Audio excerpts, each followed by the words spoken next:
tarde, pessoal. Estamos aqui no nosso seminário da graduação com a professora Ângela, que é do Departamento de Física da UTF-PR. E o seminário dela é sobre possibilidades do uso de tecnologias no ensino de física, do lúdico ao virtual, do presencial ao remoto. Então, eu vou apresentar um pouco a professora aqui, e aí depois eu passo a palavra para ela e ela pode complementar e começar a apresentação. Então, só deixa eu pegar aqui.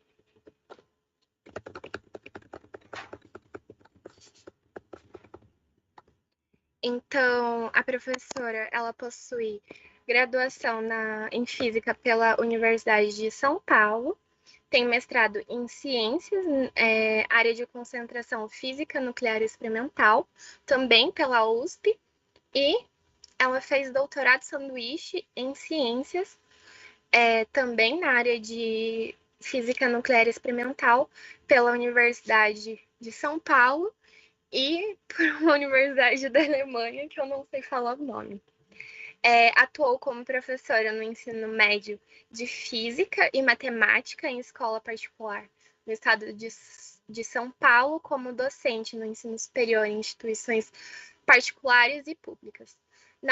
Na UTF-PR, Campus Curitiba, foi professora responsável pelas atividades de estágio, coordenadora do curso de licenciatura em Física, assessora de graduação em Educação Profissional, diretora adjunta de graduação em Educação Profissional, coordenadora do PIBID, do curso de licenciatura em Física, diretora de graduação e Educação Profissional, e é professora associada, atuando no Departamento Acadêmico de Física da UTF-PR, da Universidade Tecnológica do Paraná, aqui em Curitiba. E nos últimos anos tem se dedicado à pesquisa e orientação de alunos na área de ensino de física, atuando ativamente em projetos nas seguintes linhas: tecnologias de informação e comunicação no ensino de física, instrumentação para ensino de física e formação de professores de física. Então, a professora tem um currículo enorme. Se ela quiser complementar, fique à vontade e passo a palavra para você. E já agradeço novamente por ter aceitado o convite. Bom, boa tarde a todos, Carolina. Eu que agradeço o convite de vocês e eu não desejo complementar não, porque você já falou, né, já leu, e, enfim, mas eu agradeço o convite. É um prazer sempre poder estar contribuindo, né, com a formação de professores, porque, bem como você colocou, uma das minhas linhas de atuação, e eu atuo diretamente no curso de licenciatura em Física da UTF-PR, é na área de formação de professores, né? E algo que eu estou há 11 anos na UTF-PR, e desde que eu cheguei lá, eu já fiz um monte de coisa, como você colocou, mas além de dar aulas, dou aula de computação, aplicada ao ensino de física e outras disciplinas também, trabalho com estágio, com formação de professores, e na palestra de hoje, quando vocês me convidaram para falar um pouquinho, né, de tecnologias no ensino de física, eu optei por trazer um pouquinho de toda a experiência que eu adquiri nesses últimos anos, trabalhando na prática, tanto no PIBID, que é o Projeto de Iniciação à Docência, da UTF-PR, com alunos da licenciatura, indo para as escolas da rede pública, né, do estado do Paraná, aqui em Curitiba, ou região metropolitana, e também baseado na formação desses alunos e de professores já formados que atuam diretamente na rede pública, né? O título escolhido, ele é muito abrangente, como vocês podem ver, e eu coloquei possibilidades do uso de tecnologias no ensino de física, do lúdico ao virtual. Por quê? Porque eu vou trazer alguns exemplos, falar um pouquinho do que pode ser trabalhado como professor, né?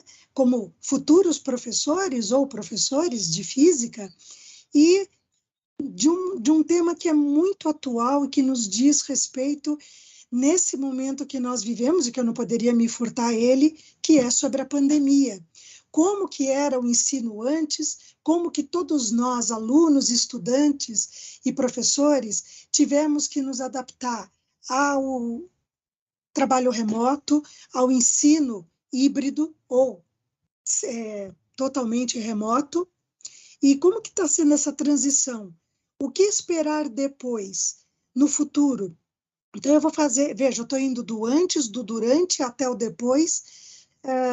O que essa experiência toda trouxe de contribuição para nós, professores, do nosso ponto de vista, o que, conversando com estudantes, eu pude perceber que trouxe de positivo e negativo para os estudantes, e vou tentar tatear aí algumas contribuições que poderão ser feitas, tá ok? Então, basicamente, foi isso que eu pensei quando eu trouxe esse tema para trabalhar com vocês aqui hoje.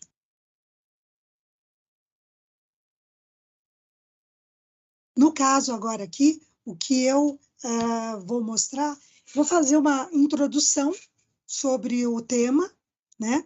Então, trazer alguns autores, fazer algumas considerações. Como falar de tecnologias se nós não dissermos e não entendermos o que é tecnologia, né? Então, eu vou fazer uma retrospectiva, um panorama histórico da tecnologia, como o que se entende por tecnologia e do seu uso e das possíveis aplicações em sala de aula. Falarei um pouquinho depois sobre como fazer o planejamento e como desenvolver a metodologia para uso dessas tecnologias em sala de aula. E, por último, a gente fecha na conclusão falando, eu vou trazer alguns exemplos práticos do uso de tecnologias, desde o lúdico até virtual, applets, aplicativos, softwares, que eu costumo trabalhar. É óbvio que eu não tenho aqui a pretensão de varrer todos os softwares, todos os experimentos, toda a ludicidade que a gente pode trabalhar em sala de aula, ou num laboratório de ciências, ou num laboratório de física, tá? Ou no laboratório de informática. Mas só de trazer alguns softwares, algumas possibilidades que talvez vocês não tenham pensado em utilizar. Muito bem. Então, aí, o que pode ser considerado tecnologia? Quando a gente fala do uso da tecnologia em sala de aula, vem à minha mente algumas questões, tá? Que é, o que pode ser considerado tecnologia? Porque a gente fala muito, o professor e a aluna, vão usar tecnologia em sala de aula. Pensa-se logo no computador, pensa-se logo em aplicativos. Será que tecnologia é só isso? Como aplicar essas tecnologias a partir do momento que você entende qual tecnologia você vai utilizar? Como que eu aplico essa tecnologia na minha prática docente? Quais critérios devem ser levados em consideração na escolha da melhor tecnologia para obter o melhor resultado em sala de aula? Óbvio, tudo depende do objetivo teu para trabalhar determinados conteúdos de física. Se você está trabalhando com determinado conteúdo, você vai procurar alguns softwares. Se você vai trabalhar outro conteúdo, talvez seja melhor, se você tiver disponível um experimento em laboratório, dependendo do local onde você trabalha também, você não tem disponível nem material, nem um laboratório de informática. Você tem que lançar mão de outras tecnologias. E por que usar a tecnologia? Qual o objetivo na escolha é melhor no processo de aprendizagem? O objetivo é melhorar o processo de aprendizagem ou o objetivo do professor para escolher aquela tecnologia é para ter uma melhor avaliação, né, desses estudantes? Então, aprendizagem versus avaliação. Na verdade, eu costumo dizer que uma coisa está vinculada à outra. Quando nós pensamos numa tecnologia, no uso de uma tecnologia, é sempre no sentido de trazer uma aprendizagem melhor. Por quê? Não fazendo uma crítica ao método tradicional do giz, do quadro negro, da forma tradicional, mas para alguns conteúdos de física, você precisa ir para o quadro, abrir algumas equações, fazer algumas deduções para explicar. Mas você pode complementar essa sua explicação, né, com um vídeo, com um software, com um uso de um software, levando até em sala de aula para mostrar para os alunos. Não necessariamente levando os teus estudantes para um laboratório de informática e pedindo para que eles desenvolvam a atividade utilizando o software e tentando ver como é que o movimento ocorre. Um exemplo prático e muito simples é, por exemplo, de queda livre. Você vai para o quadro, você abre as equações do movimento de y em função do tempo, da velocidade em y em função do tempo, da aceleração em y em função do tempo, que no caso é constante, né? Deveria ser constante. E aí você deveria, eu gosto muito da palavra deveria, porque os meus estudantes, os meus alunos, eles falam, nossa, professora, mas ela é constante. Aí eles fazem um experimento, e aí vê que os pontos experimentais, eles flutuam, né? E eles ficam confusos, às vezes, com os resultados. Porque quando nós mapeamos o mundo real, ele nem sempre dá aquele resultado teórico bonitinho que você espera. E o bacana da física experimental é você pegar aquela teoria e ver na prática como que você consegue reproduzir, seja num laboratório, num experimento, ou real, físico, que você vai lá e você calcula o tempo, o espaço que um objeto demora para sair de um ponto e chegar no outro, cronometra o tempo, com distância e tendo o tempo que aquele objeto percorreu aquela distância, enfim, você consegue tirar vários dados dali, repetindo esse experimento várias vezes, você consegue ter alguns dados e fazer uma modelagem, né, daquele dado, daquele experimento, daquela realidade, né? Então, é muito interessante qual é o objetivo na escolha do software ou do experimento lúdico que você vai utilizar. É para melhorar a aprendizagem dos teus estudantes e avaliação e, consequentemente, avaliação. Eu gosto desse termo, porque avaliação, muitas das vezes, ela é uma consequência da aprendizagem do teu aluno. Depende também da forma como o professor vai avaliar o seu estudante. Tem muitas formas de avaliar, por exemplo, de professores de física, que nós veremos a seguir, tá? Eu vou falar isso mais para frente. E aí vem outras perguntas. Uma vez professor, esse professor está apto a lidar com essa tecnologia e incorporá-la corretamente em sua prática docente? Ora, quantos de nós, professores, e dos alunos que estão estudando física, tiveram que, nesse momento de pandemia, alterar a sua forma de ensinar e a sua forma de aprender? Veio a pandemia, nós nos confinamos em casa e os professores tiveram que, a toque de caixa, quem não sabia, teve que aprender da noite para o dia a lidar com novas tecnologias, Google Meet, Zoom, essas plataformas de ensino, Google Teams, ou Moodle, aprender Google Classroom, como preparar o seu material numa plataforma, como preparar o seu material em outras, aprender a não ir para a sala de aula e dar a sua aula síncrona, usando um quadro branco, uma lousa branca, ou sei lá, outras plataformas, e da noite para o dia. Isso aconteceu. Por outro lado, os estudantes tiveram também que se adaptar a esse novo ensino, a ficar em casa, a se matricular em 4, 5, 6 disciplinas dar conta de tantos trabalhos e de tantas atividades assíncronas que os professores prepararam exatamente para compensar o fato de não poderem estar lá presencialmente, né? E qual seria, então, o papel do professor, do aluno e da escola nesse novo processo de ensino e aprendizagem? Eu chamei de novo porque, na verdade, alguns de nós, incluindo eu, já trabalhávamos nesses moldes, quer dizer, não exatamente no modo remoto, mas utilizando softwares, utilizando plataformas, gravando algumas videoaulas para utilizar nas aulas presenciais, mas não para aulas remotas, 100% remotas, né? Então, como é que fica o papel do professor, o papel do aluno e da escola ou da universidade nesse novo processo? E, por fim, quais tecnologias, então, eu posso escolher para as minhas aulas?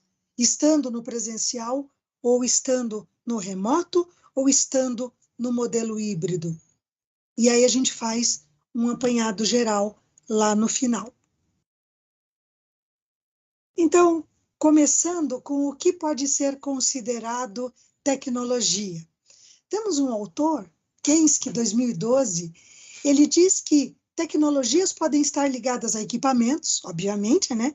Quando a gente fala em tecnologia, pessoal, geralmente você se pensa no computador ou no celular.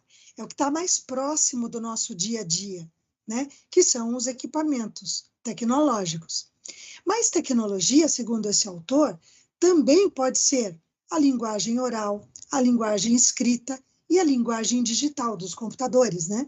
Que se ligariam às tecnologias de inteligência, tá?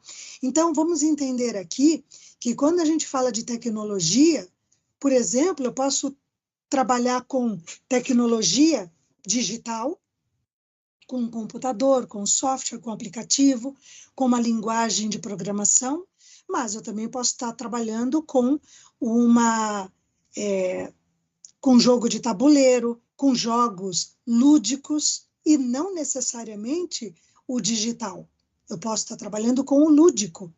E nós trabalhamos no PIBID, muito lúdico, eu fui coordenadora do PIBID de Física na UTFPR, do curso de licenciatura, durante 8 anos, desde 2011 que eu peguei o PIBID quando eu entrei na UTFPR, né?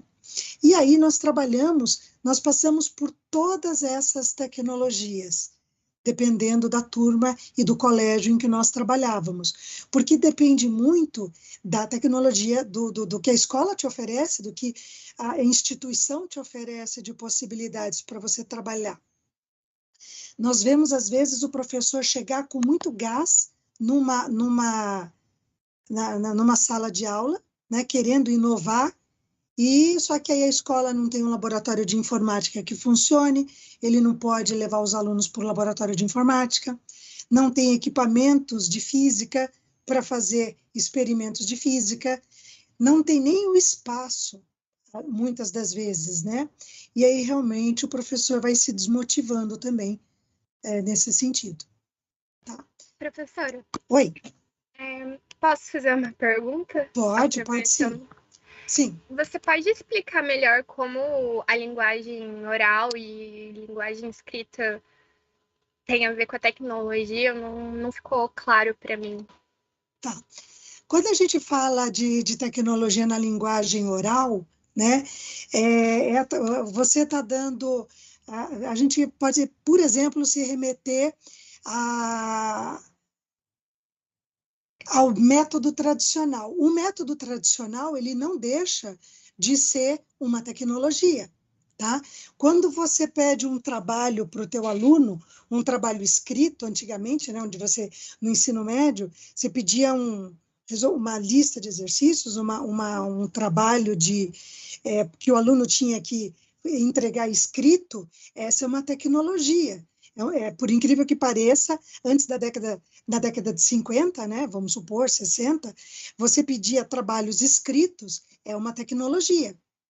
Hoje, Ainda se usa essa tecnologia? Quantos de vocês entregam trabalhos, o professor pede listas de exercícios e vocês têm que entregar listas de exercício com alguns exercícios de um conteúdo resolvido, né? Apresentação de trabalhos. Quantas disciplinas ou pedem de vocês, por exemplo, apresentação oral de trabalho? Vocês têm que ir lá e têm que apresentar um trabalho em sala de aula. Remetendo ao trabalho do professor, é uma aula dele tradicional em sala de aula, onde ele está passando para... antigamente, o professor era visto como um transmissor de conhecimento, né?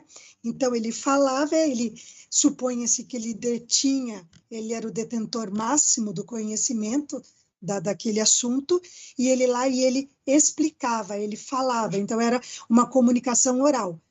Veja, com os computadores, se deixou de lado a exposição oral? Não. Reparem que todos nós temos aulas e damos aulas ainda na forma oral. Todos nós ainda pedimos, ou quase todos, né, pedimos atividades escritas para os nossos estudantes. Não deixam de ser tecnologias. Só que essas são as chamadas tecnologias as mais antigas, as mais rudimentares, as primeiras tecnologias, tá? Eu não sei se ficou claro, Carolina. Sim, ficou assim. Tá? O conceito de tecnologia que é além do que a gente entende como, sei lá, o computador e coisas do tipo. É um conceito mais amplo. É um conceito muito mais amplo. Então, a tecnologia que a gente fala, por exemplo, depois eu trouxe aqui algumas no visual para falar para vocês, por enquanto eu estou só no texto, mas eu trouxe no visual para mostrar para vocês a evolução. Por exemplo, antigamente, e até em muitas escolas hoje, tinha os diários de classe, né, que você tinha que preencher na mão. Se você rasurasse, você não podia rasurar, né? Você tinha que preencher sem rasura. Se rasurasse, tinha que começar do zero. Então, quando a gente fala em tecnologia, você está falando de tecnologia da mais rudimentar, né? Tecnologia também pode ser o lúdico. Você tem um jogo como eu falei para vocês, de cartas, onde você faz perguntas e respostas, e você vai avançando no jogo. Lúdico também é uma forma de tecnologia, um jogo de tabuleiro, onde você vai avançando conforme você faz perguntas. Você tem, no PIBID nós criamos um jogo com cartas, onde cada carta tinha uma pergunta, por exemplo, de ótica, física moderna, cinemática, dinâmica, e aí você fazia perguntas, e aí o aluno tinha que responder. Se ele acertasse, se a resposta estivesse certa, ele avançava no jogo, no tabuleiro mesmo, né? Aí ele avançava. E o objetivo era seguir um caminho e chegar até o final do caminho. Quem chegasse primeiro avançava, né? E aí era bem interessante, porque o lúdico também é uma forma de tecnologia, além do oral, além da tecnologia escrita, que são tecnologias e que você não se atina. Por isso que a gente fala que as tecnologias, elas vieram num crescente. Elas vão sendo agregadas. Os professores não deixaram de dar aula presencial, lá indo para o quadro, abrindo equações, os professores de física, né? Estou querendo dizer. Porque, claro, outros professores têm outras dinâmicas. A dinâmica de grupo, de você colocar os alunos e você se colocar numa roda e colocar um tema e discutir esse tema, é uma forma de tecnologia também oral, onde você está mais preocupado não com a avaliação do aluno, mas com o engajamento. Veja, o professor, ele sai do centro das atenções, ele sai do centro de ser o detentor do conhecimento e ele passa a ser o mediador. Ele media a discussão entre os estudantes. E eu gosto mais dessa segunda parte, onde o professor, ele deixa de ser o detentor do conhecimento, o transmissor, pura e simplesmente, e ele interage, ele media, tá? Então, só para fazer uma retrospectiva aí, a partir de 1950 surgiu a televisão, aí o vídeo, o computador, a calculadora, e depois veio a internet, os aparelhos projetores, e essas novas tecnologias, né, foram chamadas de tecnologias de informação e comunicação. Essas são as TICs. Então, hoje em dia, se confunde muito, se falam as TICs, mas essas TICs, elas já vêm lá da década de 50, tá? Então, e elas, é claro, as mídias, elas vão surgindo, né? Os equipamentos, a televisão, o vídeo, o computador, a calculadora, você também fazer conta, as calculadoras científicas que agilizaram, e os computadores que agilizaram pesquisas, alavancaram pesquisas e o próprio ensino, vejo quanto que o surgimento desses equipamentos e da internet, né, eles influenciaram no processo e na vida das pessoas. Houve um grande desenvolvimento tecnológico que trouxe conforto para a vida das pessoas e, como não podia deixar de ser diferente, também influenciou os processos de aprendizagem na escola. Começou-se a utilizar, a levar a TV escola. No Paraná, tinha aquela TV laranja, lá nas escolas públicas, né? Que aí o professor ia lá com um pendrive, colocava o seu conteúdo e passava o conteúdo na tal da TV laranja. Depois vieram os projetores, o professor projetava, levava o seu notebook e projetava a sua aula, ou imagens, vídeos, para usar como apoio, como suporte para a sua aula. Então, o que acabou acontecendo? Essas tecnologias de informação e comunicação, elas não substituíram as antigas tecnologias, mas elas vieram agregar e trazer uma ferramenta nova, né? Um ferramental todo novo para motivar e também para modificar os processos de aprendizagem na escola. Porque muito aluno, e aqui cabe dizer, muitos dos alunos são visuais, eles precisam ver o fenômeno acontecer. O professor pode ir para o quadro, vou fazer uma parte aqui, pode ir para o quadro, desenhar uma bolinha, colocar ela caindo, dizer que ela vai cair, vai bater no chão, colocar a distância, dizer que você vai cronometrar, e o aluno fica na imaginação. E aí ele começa a abrir as contas, começa a abrir tudo. O aluno, ele olha para aquilo e ele fala, não é palpável para ele aquela informação, não faz parte do mundo, de levar para o mundo dele, porque ele conhece aquela informação. Agora, se você passa um vídeo que mostra um objeto caindo, e aí você mostra como que aquilo pode ser analisado, isso muda o contexto, pode mudar o contexto do aluno. Ele fala, olha, ele está vendo o objeto cair, ele está vendo ele percorrer aquela distância, e você pode usar um software para fazer análise daquele movimento. E aí dá outra dinâmica, outra cara para a tua disciplina. Então, essas tecnologias, as TICs, elas vieram, elas, se bem utilizadas, dito isso, né, e eu vou bater muito nessa tecla, é muito importante que o professor ele saiba como utilizar essas tecnologias. Não adianta só dispor delas, pegar, por exemplo, um projetor e projetar a sua aula como se ele estivesse dando a aula no quadro, né? Entre escrever no quadro e projetar só o texto, é a mesma coisa. Então, o professor ele tem que estar preparado para utilizar de uma maneira diferenciada da tecnologia oral e quadro negro que ele usava anteriormente, tá? De uma forma mais dinâmica, criando um ambiente dinâmico e diferenciado na sua sala de aula.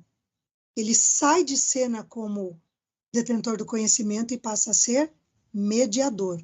Então, é muito importante que o professor ele passe a ser, então, saiba utilizar. E é aí que vem a nossa preocupação hoje, que os nossos estudantes já saiam da universidade sabendo minimamente utilizar essas tecnologias. porque aí se vierem novas, ele sabe de onde partir, tá? Então, a partir de 1950, vieram essas TICs. Aí, a partir da década de 80, vieram as novas tecnologias de informação e comunicação, as NTICs, quem são essas NTICs? São os aparelhos celulares, smartphones, os retroprojetores, os jogos computacionais, as lousas digitais, os tablets, os pendrives, as redes sociais, a rede sem fio, dentre tantas outras que eu possa ter esquecido de citar aqui, tá? E essas novas tecnologias, veja, hoje, ou até bem pouco tempo, não se permitia que os alunos na rede pública utilizassem os seus celulares. E eu vou colocar isso como março de 2020, porque a partir de março de 2020, tudo mudou nas nossas vidas com a chegada da pandemia. E veja, tudo que afeta o social afeta a educação. O mundo mudou. E isso, obviamente, afetou a forma como nós, professores e estudantes, aprendemos e ensinamos, né? E aí, os celulares começaram a ser importantes, porque muitos estudantes, tanto do ensino médio quanto do ensino superior, só tinham celulares para acompanhar as aulas, quando tinham, né? E ainda assim, muitos tiveram, do ensino médio, por exemplo, que nas escolas pegar o material impresso para poder acompanhar, porque não tinham nem computador em casa e muito menos o celular, tá? Mas, voltando, então, a partir da década de 80, nós podemos situar, então, essas novas tecnologias de informação e comunicação. E essas podem ser classificadas como midiáticas. Por quê? Porque elas interferem no modo de sentir, no modo de agir e como nós nos relacionamos socialmente. É claro, como a gente busca o conhecimento. Se você acessa uma mídia, se você acessa a internet, você digita lá no Google, hoje em dia é muito mais fácil você ir em busca do conhecimento do que há 30 anos atrás. Há 30 anos atrás, você dependia da biblioteca, dos livros, de um jornal, na universidade, de uma pesquisa, de um artigo publicado. Hoje em dia, tudo está a um clique, o conhecimento está a um clique. Basta você clicar, você tem um mar de informações. A questão é como filtrar essas informações e como fazer o melhor uso dela.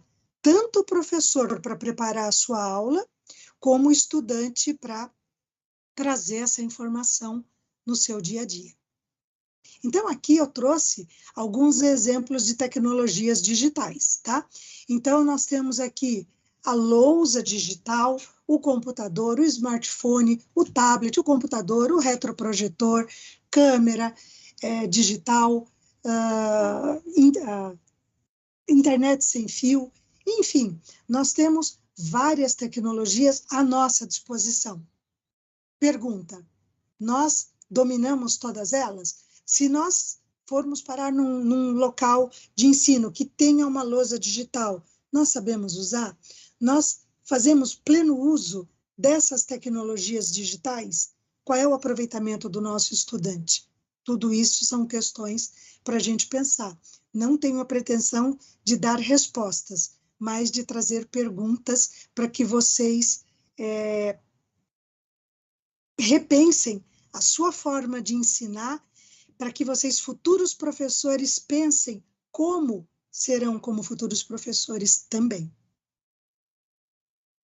Daí, em contrapartida, parece que tudo é muito maravilhoso, né? Mas tem um autor inglês chamado Buckingham. Em 2010, ele publicou uma pesquisa em que ele mostra que ele publicou vários artigos, e ele é um autor, eu gosto dele porque ele é um autor muito pé no chão, né? Ele mostra que as NTICs, em contrapartida a tudo que se pensa dessas novas tecnologias, pouco contribuíram para melhorar o desempenho acadêmico dos estudantes. pelo simples fato da tecnologia na educação ainda ser encarada apenas como uma ferramenta. Quer dizer, o que os alunos e todos nós, né, não só os alunos, mas todos nós, professores, e todos nós enquanto pessoas, fazemos o uso da tecnologia fora da sala de aula. Quantos de nós trabalhamos com Instagram, com Facebook, com as mídias sociais, internet, no lazer, no nosso lazer? Mas esse uso está muito longe das tecnologias digitais utilizadas na escola. E aí a gente tem um distanciamento enorme entre o uso das tecnologias digitais que nós fazemos fora dela e o que nós fazemos dentro dela, dentro da escola. Um exemplo clássico é a proibição do uso do celular nas escolas públicas do Paraná. Repito, né, até março de 2020, quando houve a explosão da pandemia aqui no mundo, né, no mundo. Então, aí, veja, os alunos estavam lá interagindo nas redes sociais, nas mídias, pesquisando pela internet. Entra na escola, proibido o uso de celular. É claro que, se nós conseguíssemos aproximar o aluno, tudo, como que você vai dar aula só no quadro, usando o quadro e o giz para um aluno que é digital? Ele se desmotiva, ele chega lá, você pode criar uma desmotivação nesse aluno, porque ele está num outro time, muito diferente do teu. E muitos professores tiveram uma formação antiga nas tecnologias, nas TICs ainda, nem nas NTICs, nas TICs, lá na década de 80. Né? Então, a nossa formação, muitas vezes, está lá nas TICs. E os nossos alunos, os nossos estudantes do ensino médio, estão nas TDICs, nas tecnologias digitais de informação e comunicação, que já é o último avanço das tecnologias. Então, nesse contexto todo que eu coloquei para vocês, as TDICs são um desafio para nós professores, porque para utilizar essas tecnologias digitais para mediar a aprendizagem na escola ou na universidade, uma vez que todos nós já utilizamos essas mesmas tecnologias digitais fora da escola, no nosso dia a dia. A questão é, como trazer isto para a escola? E eu já dou uma dica. Sem planejamento, sem uma metodologia adequada por parte do professor, não adianta você tentar... vamos hoje, alunos, abrir um software. Se você não planejou, se você não criou um roteiro, se você não tem uma metodologia de aplicação, se você não sabe aonde você quer chegar com a aplicação daquela atividade, você vai ficar perdido. Os alunos vão entrar, brincar com o software, sair, eles vão matar o tempo e você não vai ter uma aprendizagem efetiva. Vai ser só uma recreação, vamos assim dizer, para os estudantes.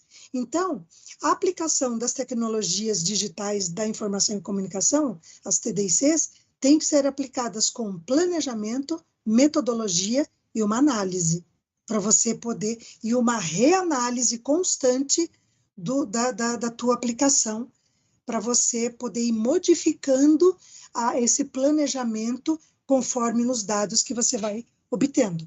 E eu vou falar disso mais adiante. Tá? Então, podemos citar alguns termos e metodologias de aprendizagem utilizados na educação do século XXI. Não sei se vocês já ouviram falar em todos, ou em alguns. O aprendizado baseado em jogos, as campanhas de financiamento coletivo para a educação, o aprendizado baseado em projetos. Esse Project-Based Learning, ele é muito conhecido, né, muito falado, não só na área de ensino de física, como em várias áreas de ensino ou de projetos. Sala de aula invertida também é um tema recorrente no ensino. Curso online aberto, aprendizado eletrônico, o e-learning, o ensino híbrido. Bom, o ensino híbrido, hoje, ele está no topo do tema. Vocês veem que a rede estadual de ensino no Paraná, da educação básica, retornou no modelo híbrido, né? Eles tentam fazer 100% presencial, mas é claro que os pais que não deixarem seus filhos ir para a escola, que optarem por continuar no remoto, têm opção. Então, eles ainda têm que trabalhar no modelo híbrido. Tem teste adaptativo, ensino adaptativo, e tem o termo nativo digital. E aí eu vou abrir um parênteses no nativo digital. Nós falamos dos nossos estudantes hoje. Nós falamos dos nossos estudantes do ensino superior, na universidade, e, por sua vez, os que estão no ensino médio. Veja que eu sempre misturo as duas para tentar contemplar todos. Nós falamos muito hoje, os nossos alunos pegam as coisas com muita facilidade, seja na universidade, seja no ensino médio. Tem adolescentes que pegam um celular, pegam um computador e têm uma facilidade enorme para navegar, para as mídias digitais, para o software, para a programação, mas isso para acessar redes sociais, para as mídias. Mas a pergunta é, o quanto eles conseguem aplicar todo esse conhecimento e fazer um bom uso deles para aprender melhor na escola? Os diversos assuntos, os diversos conteúdos das disciplinas que ele tem. Não só de física, de história, de geografia, de português, de inglês, enfim, de todas as disciplinas que ele tem. Quão rico pode ser a aplicação dessas TDICs na vida do estudante lá do ensino médio, do superior também, focado na sua área de formação, né? Então, nem sempre o nativo digital, o estudante, o aluno, o adolescente ou pós-adolescente, que é um nativo digital, porque ele já nasceu na era da globalização, do mundo globalizado, da internet, das TDICs, não necessariamente esse estudante, este aluno, vai ter facilidade de aprendizado quando ou se o professor utilizar essas TDICs em sala de aula. Sabe por quê? Porque muitas vezes o chamado nativo digital, não tem um computador em casa, não tem um celular, não tem acesso à informação. Ele está à margem do processo. E quando nós vamos, e para quem será ou é professor do ensino médio, de uma rede pública, por exemplo, estou pegando sempre esse caso, mas tem, claro, das escolas particulares, que tem toda uma infraestrutura diferenciada, mas não podemos nos esquecer que nem sempre os nossos alunos lá do ensino médio, da rede pública de ensino, têm domínio das TDICs. Eles podem não ter acesso a elas, por questões socioeconômicas, né? E aí você coloca todos no mesmo patamar. E aí você tem que ter essa sensibilidade. Eu digo hoje que o professor, ele é tanto, seja ele qual for, tá? Seja ele do ensino médio ou do ensino superior, ele tem que ter a sensibilidade de olhar o seu aluno, não só pelo lado tecnológico, mas também pelo lado humano. O professor, ele tem que ter esse lado humano, que entra também aliado às tecnologias. Então, aqui é um resumo, é um quadro resumo, tá? De alguns termos e metodologias de aprendizagem utilizados na educação do século XXI, e aí um resuminho de cada uma delas. E é claro que colocado na internet, de novo, né, se alguém tiver interesse, daí tem vasta literatura, desde das sem compromisso até artigos publicados sobre elas, depende do que você usa. Muito bem, agora vamos ao prático. Como que eu sou professor, eu quero inovar, eu quero sair do modelo tradicional, das tecnologias antigas que a Carolina me perguntou, o que seriam aquelas tecnologias oral e escrita. Eu quero inovar na sala de aula. Então, primeira coisa, qual é a importância da escolha da melhor tecnologia?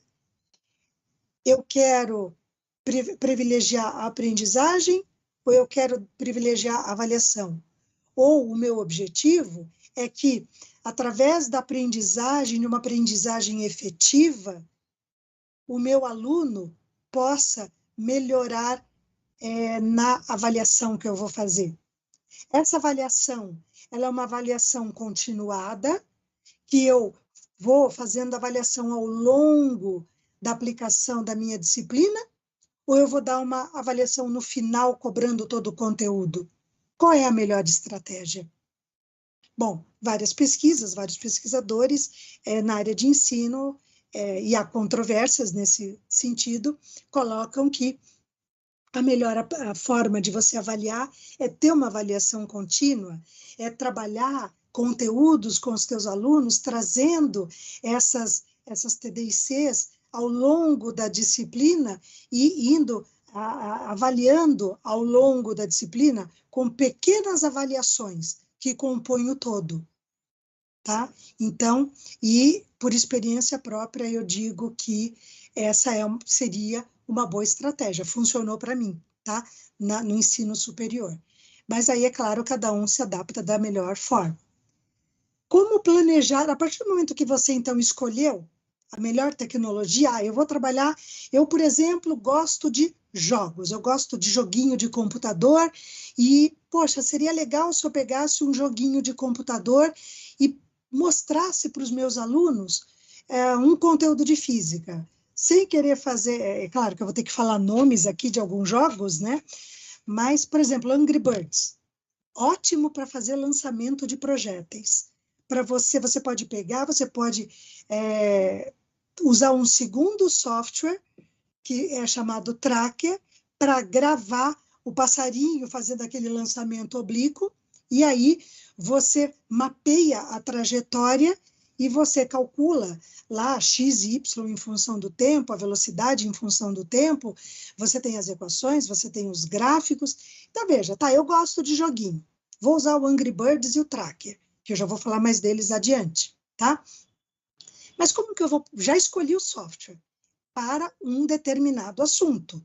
Haja vista que, dependendo do assunto, e especificando agora para física, do conteúdo que você estiver ministrando, você pode usar tecnologias diferentes, você pode usar softwares diferentes, você pode usar um aplicativo ou uma programação, ou você pode usar um software de análise de vídeo, ou pegar alguma coisa que já está pronta, como o PhET Colorado, que já tem várias simulações prontas, ou você pode criar a sua própria simulação, como no Modelos, no Tinkercad. O Tinkercad é uma plataforma para eletrônica, eletricidade eletrônica, enfim, nós temos aí várias possibilidades. Então, escolher a melhor tecnologia depende do professor, da sua habilidade, do seu conhecimento, daquele software, daquele aplicativo, e também da pertinência para um determinado assunto.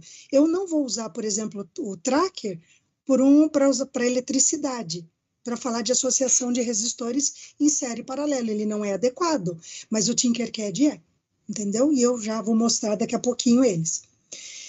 Muito bem, escolheu o melhor software, você tem que dar vários assuntos e você escolheu a melhor tecnologia. Qual é o próximo passo? Planejar. Então, enquanto professor, você vai ter que fazer alguma aula expositiva. Você vai usar aquela tecnologia oral, né? Ou as novas tecnologias. Você pode usar um retroprojetor, você pode usar o quadro, e para o quadro escrever e deduzir e mostrar.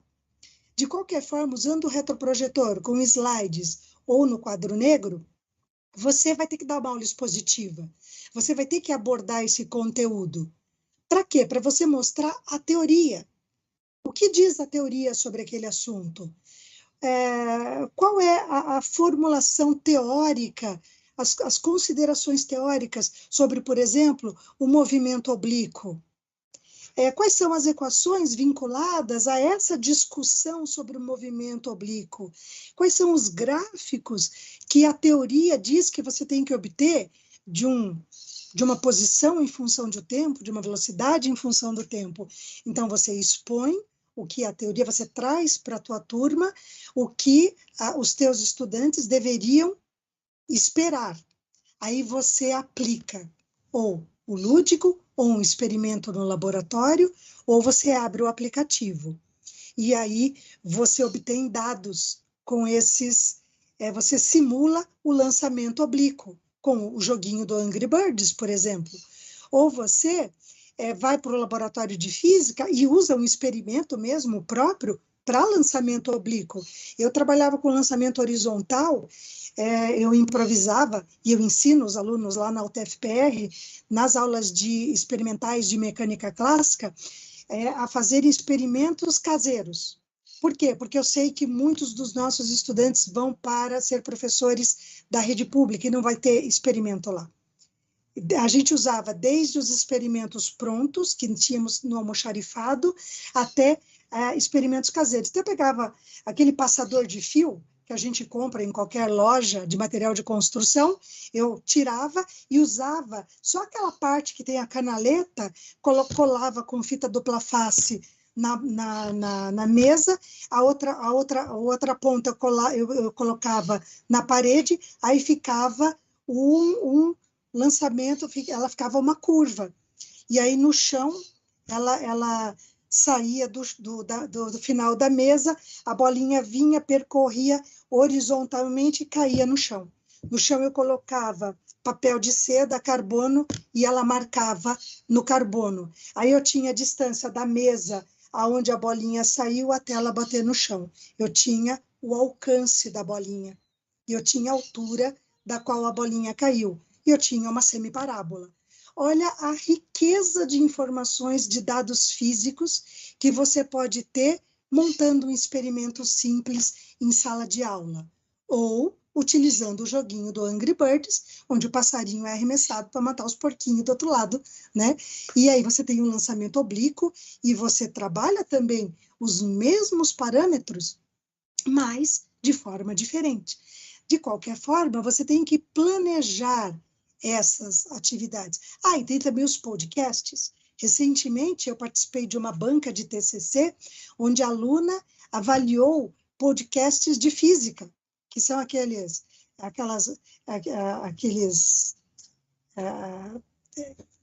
eles fazem uma entrevista, né, com dois professores ou dois pesquisadores, enfim, de um determinado assunto de física. No caso, ela analisou de relatividade.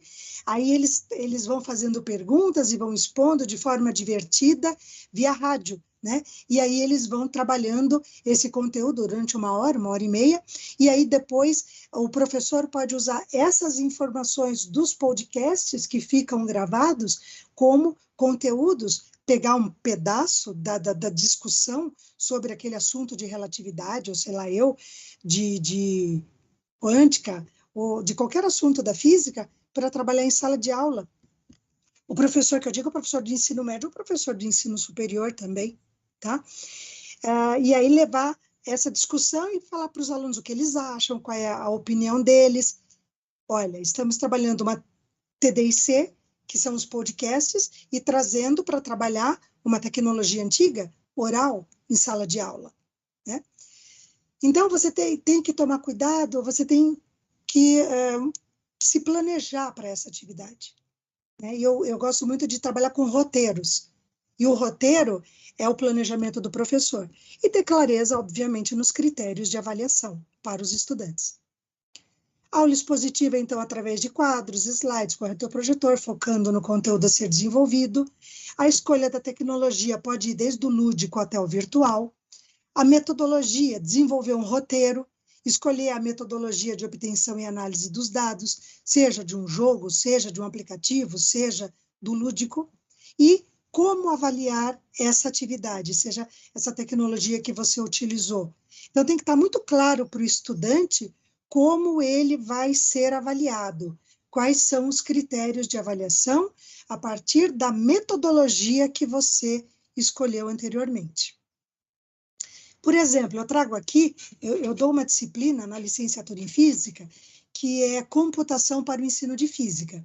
E aqui eu coloco, por exemplo, eu vou repetir esse slide mais para frente, alguns critérios de avaliação da modelagem. Então, quando os meus alunos vão utilizar o tracker para fazer uma análise de um vídeo, eles sabem que eles vão ter peso 1 se eles utilizarem corretamente algumas ferramentas lá do software, como botões de controle, gráficos, tabelas, eixos, blá, blá, blá. Eles vão ter uma correta, se eles fizerem uma correta análise do experimento virtual na marcação dos pontos experimentais, peso 2. Peso 2 também na correta obtenção dos gráficos para o movimento estudado. Peso 2 também para selecionar as variáveis corretas na tabela correspondentes ao movimento do objeto em questão. E até peso 3, distribuído entre os gráficos, eles vão ter que pegar os gráficos e ajustar as curvas, levar para um programa gráfico como o SciDavis, ou analisar, fazer o ajuste das curvas, da parábola, da reta, enfim, e aí trabalhar esse software. Então, veja, esse é apenas um exemplo de como eu avalio os meus estudantes. Então, eles já sabem, antes de começar a estudar o software, como eles serão avaliados. E é isso que eu tento embutir neles, essa noção de que não basta escolher qualquer software e usar, qual metodologia será utilizada. Então, vamos lá. Quais são as possibilidades de uso de tecnologias na escola ou na universidade? Então, eu vou trazer algumas experiências nossas do PIBID. Então, quando eu levava os alunos da licenciatura nesse programa de iniciação da ciência, nós fizemos um da câmara escura. Eram intervenções que os nossos alunos da licenciatura faziam nas aulas do professor lá do ensino médio. Ele reservava um tempo da aula, nós planejávamos a atividade na universidade junto com o professor lá da escola. Então, nós planejávamos, os alunos buscavam metodologia, se eles iam aplicar questionário para os alunos lá do ensino médio, se eles iam usar a metodologia para análise depois desses questionários, análise do discurso da Bardan, que é uma autora famosa. Enfim, a intervenção da câmera escura. O que é a câmera escura? É uma máquina fotográfica improvisada para tirar foto. Ora, professora, mas hoje em dia todo mundo tem celular, ou quase todo mundo tem celular. Mas você sabe como que funcionou a primeira câmera para tirar foto? Você sabe como que se revela uma foto no método tradicional? Claro que hoje nós tiramos várias fotos no celular, vemos lá instantaneamente. Então, a intervenção consistiu, primeiro, pela aplicação de um questionário individual, contendo algumas questões, né? E aí depois, na aula seguinte, os nossos alunos do PIBID questionavam os alunos do ensino médio na aula do professor lá na escola sobre as tecnologias e as relações biológicas da imagem, como era a conexão, falando da visão humana, se eles sabiam como é que se formava uma imagem, se tem que ter foco, sabe, aquela parte de ótica. Então, eles estavam investigando a partir da fala, claro que as questões eram todas pensadas anteriormente e direcionadas, porque a gente esperava buscar do aluno certas respostas. A gente queria saber, ele sabe o que é foco? Ele sabe que tem que focar? Ele sabe alguns elementos de ótica geométrica? E aí a gente fazia perguntas, e aí a gente viu que os alunos não sabiam, na maioria das vezes. A partir daí, a gente fazia uma apresentação, a gente não, os alunos, né? Os estudantes do PIBID, os PIBIDianos, eles faziam uma apresentação para os alunos do ensino médio de um contexto histórico, que nem eu fiz agora aqui, um contexto histórico da evolução histórico, tecnológico e político do desenvolvimento e uso da câmera escura, tá? Lá no passado. E na terceira semana, eles faziam a intervenção propriamente dita na escola, na aula do professor. Então, nós dividimos a sala de aula em 2 grandes grupos, tinham 30 alunos, então ficava grupos de 3 ou 4 integrantes, né? Enquanto uma das metades da turma desenvolvia o experimento lá no laboratório de ciências, a outra metade ficava em sala de aula resolvendo exercícios de física, se preparando para ir para o laboratório, tá? Bom, claro que nós tínhamos que ter uma sala escura lá na escola, e nós improvisamos, ela foi adaptada pelos integrantes do PIBID, pelos nossos alunos lá da universidade, e aí nós forramos com EVA preto, daí a gente fez uma sala escura mesmo, né? E aí a câmera pinhole, a câmera escura, ela foi adaptada. Como que a gente fez? A gente trouxe lata de leite, utilizamos tinta spray preta, fizemos um furinho nela, a gente pegava uma lata, né, tirava as rebarbas para ninguém se machucar, daí a gente pintava com spray preto, fazia um furinho muito fininho com uma agulha, e aí cobríamos essa lata por dentro com papel fotográfico e fechávamos. Para vocês terem ideia, aqui era a câmara escura, eram os nossos alunos do PIBID aqui, ó, trabalhando na câmara escura, fazendo a revelação das fotos, né? Então, a arrumação do laboratório de física para a recepção do experimento e o processo de revelação da imagem após a exposição do papel fotográfico à luz do sol. E aí aqui era um esquema da montagem, então a gente tinha a lata, o spray preto lá, que a gente pintava, o papel fotográfico dentro da lata e um furinho bem de milímetros que nós fazíamos lá e uma proteção que a gente colocava. A exposição era muito rápida, a gente posicionava lá, a gente levava os alunos para o pátio com as suas latinhas, eles escolhiam do que eles iam tirar foto, levantavam a proteção do furo, alguns segundos e baixavam. Pronto, aí a gente levava para o laboratório e fazíamos a revelação lá da foto. E aqui era o exemplo de uma foto tirada com a câmera escura. E aí os alunos ficavam enlouquecidos, os alunos do ensino médio. Como que, claro, veja, não tem a nitidez de uma foto digital, que nós temos hoje no nosso celular. Mas só deles, eles porem a mão na massa, eles construírem o equipamento, e eles poderem aplicar todo aquele conhecimento de ótica geométrica na prática, eles escolhiam o foco, eles escolhiam a distância, aí eles iam, tiravam foto, não ficava bom, eles revelavam, e era um processo demorado. Era outra dinâmica, os alunos se envolviam e dava uma outra dinâmica para as aulas de física, muito diferentes do professor ficar lá no quadro falando de ótica. E alguns softwares de linguagem de programação para ensino de física. Eu trouxe aqui os que eu trabalho mais nessa aula de computação, que são os que eu conheço bem.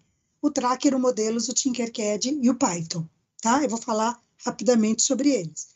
Então, por exemplo, aqui vocês têm uma imagem do Tracker. O Tracker, ele é um software que você tem que gravar um vídeo. Por exemplo, eu posso pegar uma bolinha de tênis da minha casa, gravar ela caindo na parede, eu pego uma parede branca, de preferência, o fundo tem que ser branco, e aí você pega o celular, posiciona ele para ele ficar parado, com o celular mesmo você pode gravar, e gravar a bolinha caindo no chão. Só que é claro que você tem que colocar uma marcação aqui, ó, uma marcação padrão, sei lá, 20 centímetros, 50 centímetros, você coloca lá uma marcação padrão na parede, em preto, um fio preto, dizendo que ali vale 50 centímetros, para servir de base depois para o software, para o Tracker. E olha que legal, o Tracker, você carrega o vídeo no Tracker, o vídeo que você gravou na tua casa, né, um experimento caseiro, bem simples, de queda livre. E aí, você utiliza o Tracker para mapear a posição da queda da bolinha. Com isso, olha, você faz o gráfico de y em função do tempo, é uma parábola, da velocidade sendo praticamente uma reta, e você tem os dados experimentais aqui, do tempo, do y, do vy, da aceleração, já sai direto. Aqui não dá para ver, mas tem também logo abaixo a aceleração. E a aceleração aqui deu 9,6 muito próximo da aceleração da gravidade de menos 9,8 aqui em Curitiba, tá?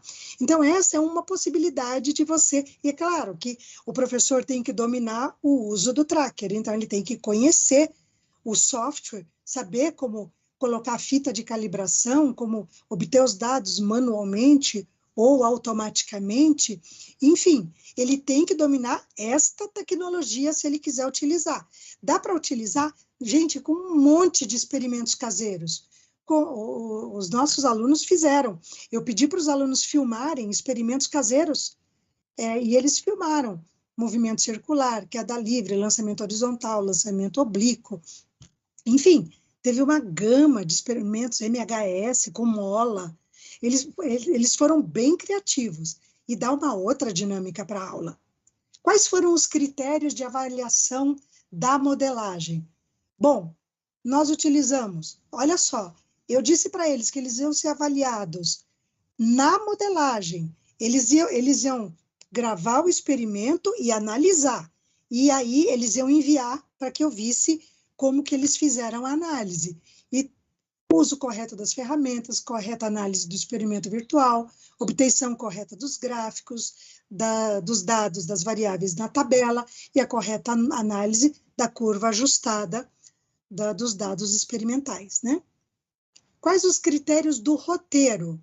Cabe aqui dizer que o roteiro, ele deixa eu ver se eu consigo levar aqui para cima, ó, eu tenho aqui o roteiro.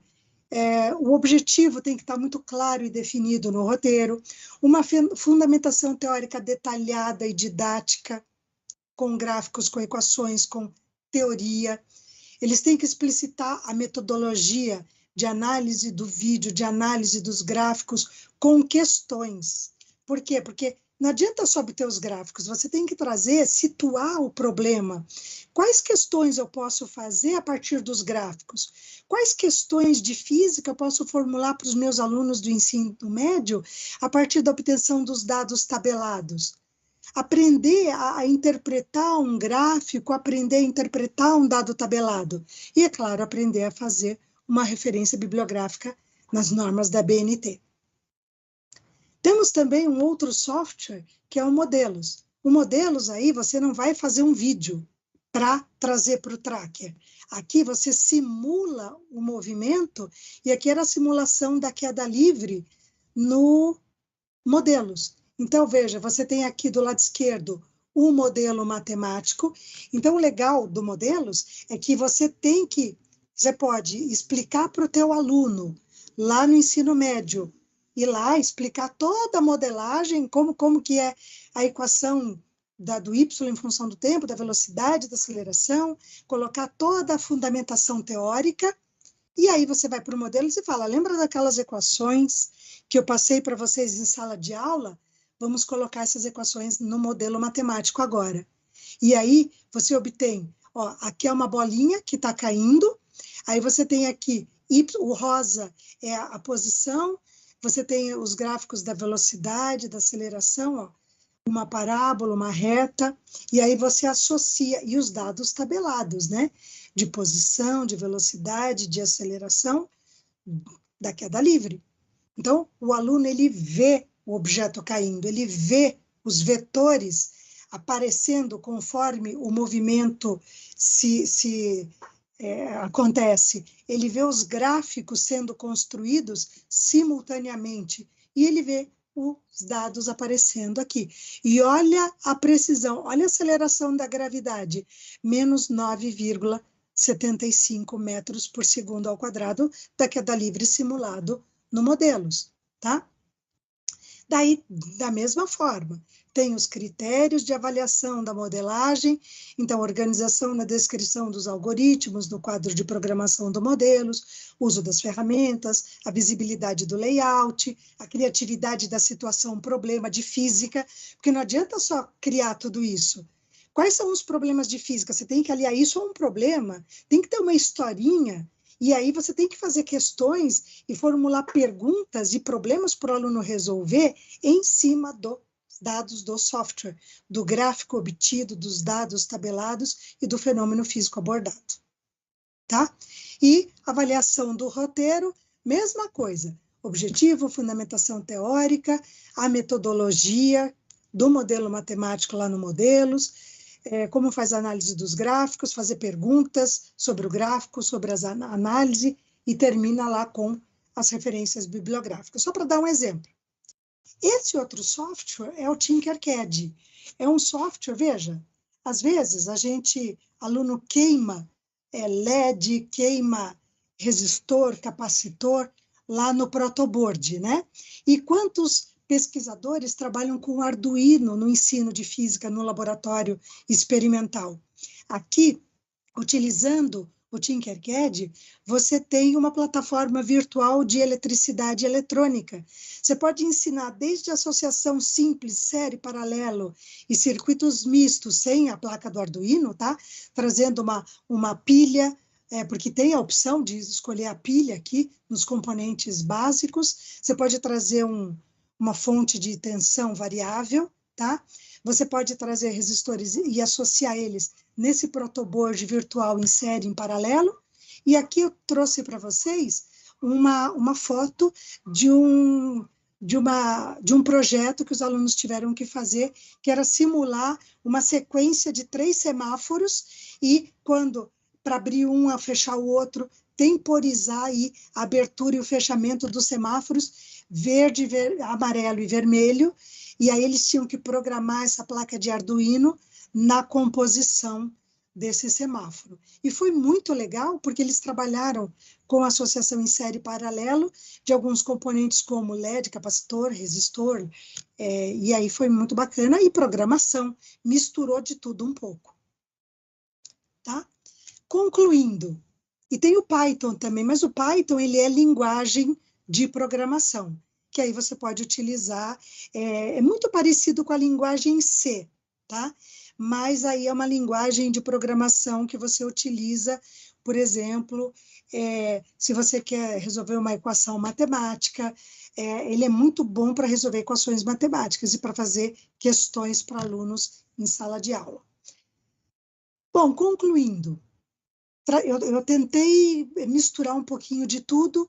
Após vocês verem tudo isso, fica a pergunta: estariam os professores aptos a lidar com essa tecnologia, incorporá-la corretamente em sua prática docente? Para e pensa nos professores que vocês têm hoje. Para e pensa nos professores que vocês querem ser no futuro, ou que vocês já são. Seria legal eu trazer essa e outras tecnologias. Tem, por exemplo, o Classcraft, que é uma plataforma que trabalha com a ideia do jogo virtual. Ele não é um jogo virtual, mas ele trabalha com a metodologia da admissão de jogos virtuais para avançar em níveis, né? Para quem gosta daqueles jogos mais elaborados de computador. Mas como que um professor vai estar apto a lidar com uma tecnologia e focar na sua disciplina, se ele não teve essa formação na faculdade? A gente precisaria pensar, enquanto universidade, na nossa função, no nosso papel social, de desenvolver cursos de formação continuada para professores da rede pública, da rede privada, enfim. Nós temos que pensar na formação continuada de professores. E, enquanto professores do ensino superior, que ministram aulas, por exemplo, em cursos de licenciatura, qual é o nosso papel? O nosso currículo, a nossa matriz curricular, ela contempla a formação do nosso aluno, futuro professor da rede pública ou do ensino médio, para saber lidar com essas tecnologias, fazer tudo isso que eu disse, escolher a melhor tecnologia, saber fazer o planejamento, utilizar a melhor metodologia de aplicação, de avaliação e de critérios de avaliação na sala de aula. Nós estamos preparando os nossos estudantes para saírem esses profissionais da sala de aula, ou a gente continua com cuspe, giz e lousa, né? Lá ainda na nossa sala de aula? Qual o papel do professor, do aluno e da escola nesse novo processo de ensino-aprendizagem? Veja, nós estamos no momento de pandemia.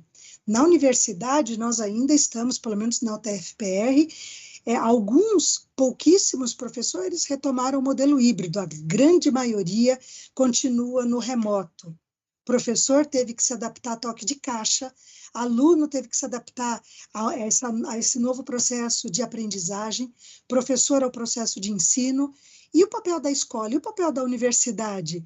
A universidade estava preparada para oferecer para o professor a tecnologia para ele dar aula remota?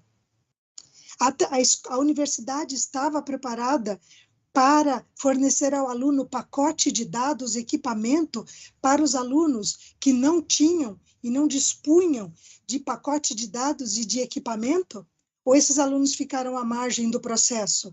Cadê? E eu sou muito crítica em relação ao papel da universidade e da escola nessa socialização do processo de ensino e aprendizagem, né? Quais mudanças ocorreram no período da pandemia e qual a colaboração das TDICs? Eu posso dizer que foram enormes. O professor teve que aprender muito, teve que se virar nos 30 para aprender a dar aula de forma remota e de utilizar Google Classroom, Moodle, utilizar softwares, trazer vídeos, gravar videoaulas. A gente aprendeu que nada substitui a aula síncrona, que videoaulas são boas, que não adianta mandar aluno ler capítulo de livro se você não faz uso de uma aula síncrona, se você não vai lá e não explica e não mostra para o aluno. Nada substitui a tua aula síncrona, que lembra a tua aula presencial lá na sala de aula. Essa foi, pelo menos, a grande contribuição que eu, enquanto professora, eu falo por mim, tive nessa pandemia. Como essas mudanças afetaram e afetarão o processo de ensino e aprendizagem daqui para frente? Bom, eu espero que nós possamos aí fazer uma reflexão muito profunda e que nós não percamos de vista toda essa enorme aprendizagem que todos nós tivemos, enquanto professores, enquanto estudantes, dos prós e dos contras, do que nós aprendemos nessa pandemia. Não só das tecnologias, dos seus usos, mas também do lado humano, do bom senso, daquilo que faz o professor ser um mediador do conhecimento, ser aquela pessoa que propicia a formação de um ambiente, faz do seu espaço de aprendizagem, da escola, da sua sala de aula, um espaço onde o aluno pode aprender. E não só chegar lá e socar conhecimento no aluno, esperando que o nosso aluno, o tal do nativo digital, vá aprender nos moldes da década de 50. Né? Então, eu, Ângela, espero profundamente que muitos professores, muitos colegas, e até eu mesma me lembre disso no futuro, de incorporar essas atividades, no processo de aprendizagem presencial, quando nós voltarmos para o presencial. Aqui estão algumas das referências que eu citei ao longo da apresentação hoje, né? Então, tem lá o Buckingham, de 2010, que está disponível online. Nós temos aí a Kensky, a Vani Moreira Kensky, de 2012 e de 2013, falando um pouquinho aí das tecnologias e o ensino presencial e a educação e das tecnologias. Então, fica aqui o meu agradecimento a vocês. Eu espero que eu tenha podido contribuir um pouquinho e mostrado um pouquinho, aberto um pouco os horizontes de vocês, do ponto de vista da aplicação e do uso do que são tecnologias e da possibilidade do uso de tecnologias, das NTICs, das TDICs no ensino, não só de física, como de qualquer disciplina que vocês venham a ministrar. E nunca percam de vista o ser humano. Alunos não são números. Alunos são pessoas que trazem consigo uma bagagem histórica, uma bagagem social, tem uma bagagem pessoal, familiar, e que não pode ser ignorada. O professor tem que ter essa sensibilidade humana dentro da sala de aula. Não adianta ter a melhor tecnologia se você deixa de lado o ser humano, se você deixa de lado o ser humano em sala de aula. E eu digo isso sempre para todos os meus alunos nas aulas de computação. Tecnologia é muito boa se você sabe ser humano. Tá bom? Fica aqui o meu recado, muito obrigada. Agradeço a Carolina mais uma vez pelo convite e foi um prazer estar aqui com vocês. Eu estou aberta agora às perguntas. Obrigada, professora. Foi uma... Oi? Oi, você quer que eu posso já parar de compartilhar aqui? Pode parar se você quiser. Tá ok. Foi uma palestra incrível. Surgiram algumas dúvidas, mas confesso que eu fiquei tão envolvida que acabei deixando passar. Eu também fiquei bastante impressionada com você falar sobre a universidade, porque a gente tem bastante problema com essa questão dos professores não verem a gente como seres humanos. É extremamente frequente na faculdade que isso aconteça. E às vezes eu fico me questionando, será que eu não estou querendo ser tratada como, assim, entre aspas, uma criança? E ver uma professora do ensino superior falando que não, que nós somos seres humanos como qualquer outro, já, né, tira um pouco dessas paranoias que acabam surgindo se a gente está indo num caminho correto. Eu realmente fiquei, assim, impressionada. E também me impressiona bastante que foi meio que uma aplicação teórica de algumas coisas que eu vi em política e planejamento. É uma aplicação, assim, experimental do que eu vi em política e planejamento. Eu sou do bacharelado, mas eu faço algumas matérias da licenciatura. Provavelmente vou acabar indo para a licenciatura também. Uhum. E foi, assim, tudo que eu tinha dúvida de, nossa, mas como que eu vou fazer isso? Como que eu vou aplicar isso? Eu acho que a sua palestra foi um grande exemplo. Tem pessoas elogiando aqui. O Gabriel Lacerda, ele falou, quando você estava comentando, né, sobre os softwares, ele falou comentar como o Galileu trabalhou em cima do fenômeno da bolinha caindo é interessante também, mostrar o conceito histórico para ajudar a entender a importância, e acho que entra bem exatamente no que você estava falando, né? Ah, sim, porque, veja, a gente sempre busca, e vocês puderam ver, que toda vez que a gente trabalha com algum assunto, é sempre bom trazer o contexto histórico. Por quê? Para trazer para o aluno, principalmente para o aluno lá do ensino médio, quando você atua, né, principalmente porque eles têm, assim, um ensino mais defasado do que do superior, né? É isso que eu quero dizer, da rede pública. Que a ciência ela não é acabada e pronta. Teve toda uma contribuição de filósofos, de pesquisadores, de pensadores, que cada um chegou ao seu tempo até certo ponto, aí daquele ponto o outro continuou. Então, a ciência ela é uma grande contribuição de pesquisadores que se sucederam ao longo do tempo.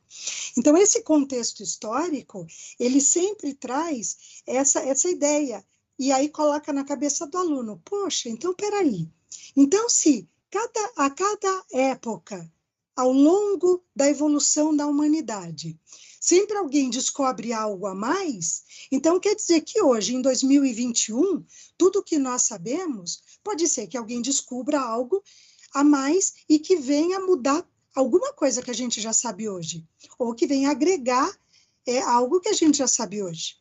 Né? Veja, na década de 50, um computador, o primeiro computador, ele pegava uma sala enorme, um computador, eram pilhas, né, de servidores para rodar um programinha básico, para dizer bom dia. Hoje, você pega um notebook ou um tablet, você faz isso. Como que você saiu do micro e foi para o nano, para a nanotecnologia? Então, a tecnologia, então, falando do Galileu, é uma coisa muito legal você sempre contextualizar historicamente para colocar na mente do aluno essa contribuição e como que a ciência ela é dinâmica, como que ela é a contribuição de muitas mãos ao longo dos séculos, né? Ao longo da evolução da humanidade. E contextualizar para aquele probleminha. Olha a riqueza que você pode ter trazendo aí numa coisa tão simples da queda livre. Você pode trazer tanta coisa, você pode incrementar tanto a tua aula, aí o aluno vai lá e vê a bolinha caindo e fazer análise pelo software. E aí ele fica com aquilo na cabeça. Grava muito mais e trazendo. Aí ele fala, olha, o Galileu já falava isso, mas o Galileu não tinha computador. O Galileu não podia ver o experimento, ele podia fazer o experimento sim, né? Rudimentar, mas ele não tinha um software de análise de vídeo. Então é muito louco isso, né? Então dá para fazer essa analogia sim. Legal. O Wanderson tem uma pergunta, desculpa se eu falei seu nome errado. Ele falou assim, nos labs da faculdade, nós basicamente seguimos um roteiro, uma receita de bolo. Isso, principalmente no ensino médio, é desestimulante. Como dosar e abordar isso para despertar o interesse dos alunos? Wanderson, fazendo com que o roteiro ele seja dinâmico, ele não seja uma receita de bolo fechada e amarrada, tá? Eu trabalho isso com os meus alunos, onde eles modificam. Você viu que eu não mostrei o roteiro, ele está aberto aqui na minha tela, mas eu passo para os meus alunos um modelo de roteiro. E eu falo, olha, vocês vão adaptar esse roteiro e vão permitir que os seus estudantes adaptem e mexam da forma que eles quiserem. Então, por exemplo, vamos dar o exemplo da faculdade, tá? Lá do laboratório que você vai lá para física experimental. Então, você vai estar lá na física experimental, você vai ter o roteiro lá bonitinho, né? E aí você vai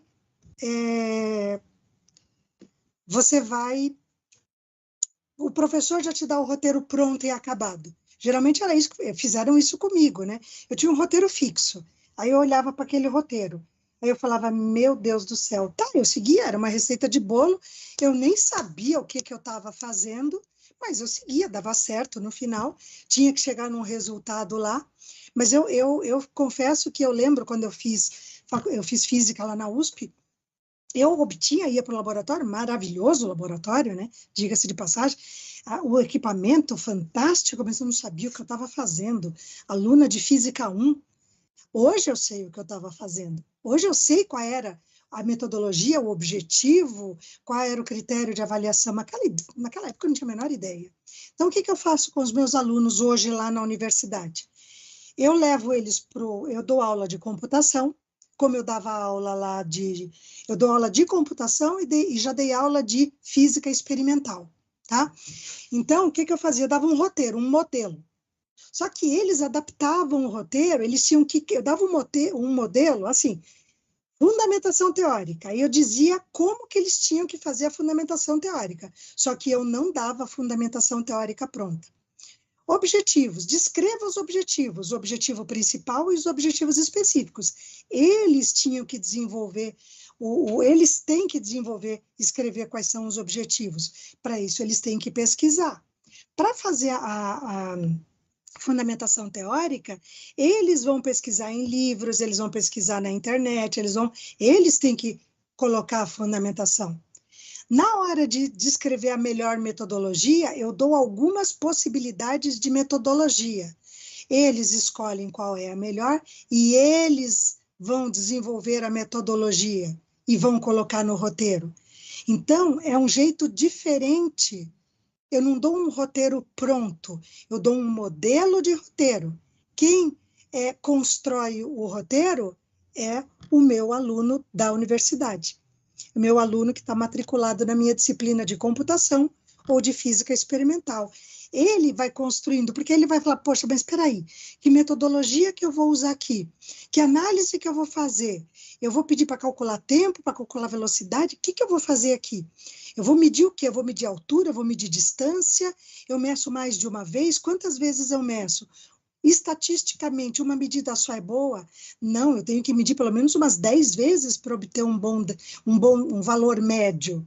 Então, tem que ter uma análise estatística, entende? Então, aí o aluno, ele decide qual metodologia. Então, o aluno, ele aprende muito mais construindo o roteiro, porque quando ele termina de construir o roteiro, ele aprendeu qual era o objetivo da experiência, qual é a teoria que está por detrás, qual a metodologia, a melhor metodologia a ser utilizada na elaboração e na análise dos dados, e ele sabe quais são os critérios de avaliação que ele tem, que ele vai ser avaliado, porque ele sabe todo o conjunto de dados que está lá no roteiro. Ele sabe que ele vai ser avaliado se ele se ele colocou os objetivos corretamente, fez uma boa fundamentação. Então, qual é o melhor jeito de aprender, Wanderson? O próprio aluno elaborando o seu roteiro. Ele se envolve na construção do roteiro, ele faz tudo, ele aprende do zero. Tá? Então, é essa a abordagem, a estratégia que eu abordo nas minhas aulas. De longe, nunca mais eu dei roteiro pronto para aluno, faz alguns anos já.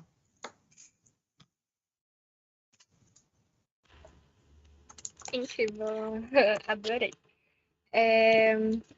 O Gabriel Lacerda que fez mais um comentário, ele falou o seguinte: estou dando aula EAD para um cursinho buscando ajudar alunos de baixa renda. E dei uma aula sobre gravitação e busquei explicar junto como o mundo mudou com a descoberta que a Terra não era o centro, e como as descobertas na física por Kepler mudaram a Igreja, deu surgimento ao Barroco, e vi que o engajamento foi alto pelo contexto histórico do assunto que eles estavam aprendendo. Olha, quando você fala de história, quando você traz o contexto histórico, você traz uma riqueza de detalhes, porque você tem que se imaginar naquela época, com o engajamento dos alunos é outro, né? Você fala como que naquela época a Terra deixou de ser o centro do universo, deixou de ser considerado o centro do universo, você traz questões sociais, políticas, econômicas, e isso se aproxima muito de um mundo real, palpável. Então, fazer uma abordagem histórica e contextualizar do ponto de vista social, econômico e histórico, ele aproxima da realidade do aluno, da realidade social, econômica dele hoje. Né? E aí o aluno fica pensando, nossa, então quer dizer que a Terra deixou de ser o centro do universo, olha que legal. Eles se envolvem na discussão, e é claro, o professor tem que fazer as perguntas certas, e pelo jeito o Gabriel sabe fazer as perguntas certas e contar a história direito, né? Veja, como é importante, é a oralidade, é a tecnologia de você levar no EAD, você promover essa discussão. É claro, você pode trazer imagens, você pode trazer o contexto da época, e aí você promove o debate. É importante fazer com que os alunos deem a sua opinião. E acho que o Gabriel faz isso. Se os alunos se envolveram e se foi tão rica a discussão, eles se motivam.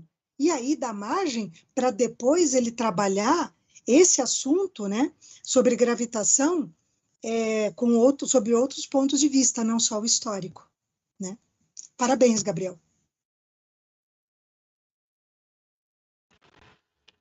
Bem, por enquanto não temos mais perguntas. Eu só quero dizer que eu achei incrível a sua palestra, novamente, o seu posicionamento quanto uma professora, sobretudo o posicionamento sobre o ensino no ensino superior. Muitas pessoas têm essa visão de que, já que a gente já é adulto, a gente não precisa mais de professores se importando com a gente, o que eu discordo totalmente. Eu acho que o direito de aprendizagem é um direito que vai desde quando a gente é pequeno até o último momento da nossa formação. E me impressiona ver uma professora que aparentemente é extremamente capacitada de verdade. E parabéns, parabéns pelas suas propostas, por vir falar aqui com a gente. Eu fiquei muito, muito feliz de ouvir e vou compartilhar, vou mandar para os professores, mandar para os meus colegas, porque eu acho que todos precisam ver essa palestra, que foi incrível. Se Olha, alguém Carol... tiver mais alguma pergunta, só desculpa. Tá, desculpe. Não, só para complementar, eu respeito muito a opinião dos meus colegas professores, sabe? E eu sei que nesse ponto é um assunto delicado e polêmico no mundo acadêmico, no ensino superior, né? Porque eu venho de uma formação que basicamente não se pensava por esse ponto de vista. Eu acho que o mundo está mudando. Não é porque você lida com adultos que você vai, veja, bem colocado isso, né? Lidar com adultos não significa que esses adultos não têm, de novo, um contexto histórico, um contexto pessoal. Às vezes a pessoa está passando por problemas, às vezes não. Às vezes pode se utilizar de artifícios. O professor universitário, ele sempre fica com a pulga atrás da orelha, né? Porque a gente fica, será que o aluno está falando a verdade? Será que ele não está? Veja, há contextos e contextos, há pessoas e pessoas, há professores e alunos, nos diversos contextos, os meus colegas acho que estão entendendo o que eu quero dizer. Mas o que eu acho é que você tem que ter sensibilidade. Eu vou dar um exemplo rápido aqui. Uma vez, uma aluna minha, numa outra universidade que eu dava aula, ela faltou na minha prova. Ora, quando um aluno falta na sua prova e não fala nada, e depois aparece na tua sala pedindo uma nova prova, uma nova chance, é claro, ele tem direito a uma nova chance, dependendo da universidade. Na UTFPR nós temos a segunda chamada. Nessa universidade que eu estava, ficava a critério do professor dar uma segunda chance para o aluno, caso ele tivesse perdido a prova. Só que ela foi na minha sala e falou: professora, a minha mãe faleceu no dia da sua prova. Ora, qual era a probabilidade disso acontecer? Alguns colegas poderiam... Você fica, será que é verdade, será que não é? Mas ela não ia dizer que a mãe faleceu no dia da prova. É muito forte isso, sabe? Então, aí eu contei para ela. Quando era estudante, eu perdi a minha mãe quando eu estava no 2º ano de faculdade. E que eu entendia o que ela estava passando e que sim, eu daria uma segunda chance. E falei para ela: olha, eu não posso dizer para você que essa dor vai passar, mas que um dia vai ficar tudo bem. E conversei com ela, tal, dei a segunda prova, a segunda chance para ela, porque eu acho o seguinte: não custa para o professor dar uma segunda chance. E fui lá e dei a segunda chance para o aluno. Mas algum tempo depois, eu fui à secretaria daquela universidade resolver um problema, e tinha lá, falaram que uma aluna tinha deixado um negócio para mim. Eu fui ver um vasinho com uma orquídea e tinha um bilhetinho daquela aluna que há uns 2 anos atrás ela falou que ela havia se formado e que ela nunca esqueceu a oportunidade que eu dei para ela e que ela ia levar aquilo para a vida profissional dela. Então, gente, ser humano com adultos também passam por depressão, adultos também passam por problemas, mas adultos também são gente, pelo amor de Deus. Então, Carolina, eu entendo. Na UTFPR, nós temos todos os professores esse tratamento mais humano com os nossos estudantes. É da natureza da universidade olhar os nossos estudantes, pelo menos a grande maioria dos professores, né, com esse olhar mais humano. E faz diferença, viu? Faz diferença porque nós temos alunos ali que realmente Tem aluno que, por outro lado, se aproveita disso, tenta, né, se aproveitar disso, tem, como tem gente de toda a natureza, de todo tipo, em todos os lugares, né? Mas o que eu falo é que, para futuros professores, a gente tem que, na medida do possível, ser duro quando precisar ser duro, ser rígido quando precisar ser rígido, mas também ser humano quando é possível ser humano, né? Sabe, não pender nem por um lado e nem por outro.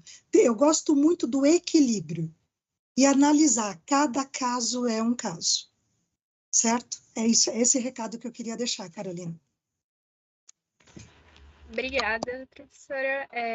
Digo que também já passei por uma experiência do tipo. Em 2019, entrei em depressão e estava assim, no auge de uma crise depressiva.